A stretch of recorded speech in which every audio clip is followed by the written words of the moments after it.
Several other organizations across the Gulf Coast, a park in Baldwin County is making room for evacuees. Fox 10's Anaya Spraggs found a man from Fort Myers, Florida, who just refused to stay home during another hurricane. As Hurricane Milton barrels towards Florida, evacuees are making their way to Alabama, seeking safety from the storm. Blakely State Park is offering a helping hand, allowing evacuees to book any available RV spots free of charge for the first night.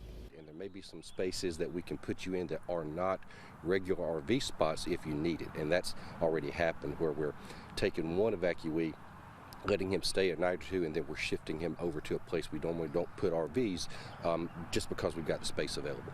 Bob Murray, who evacuated from Fort Myers, Florida, stopped by the park Wednesday morning, drawn by his fascination with the Civil War. While he and his wife aren't staying there, they are currently taking refuge in Foley, along with their cat and dog, as Hurricane Milton approaches. Well, we were here at Fort Myers during Ian, and we lost our house and 2 cars and a golf cart. And we went to a hotel. That's how we lost our 2 cars. A roof blew across the road and landed on my 2 cars during Ian. Then when we went back to the house, we had 7 feet of water in it.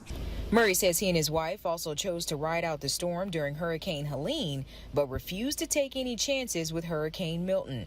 Their journey from Fort Myers to Baldwin County wasn't easy either.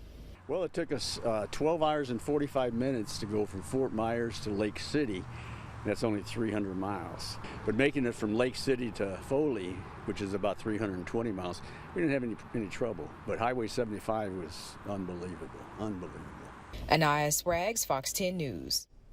And just a few minutes ago, Blakely Park announced that it will have 2 nights free instead of 1.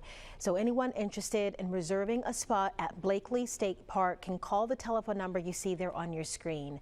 It's 251-626-0798 between 8 a.m. and 7 p.m. Evacuees will need a valid Florida driver's license to prove that they are from the affected areas.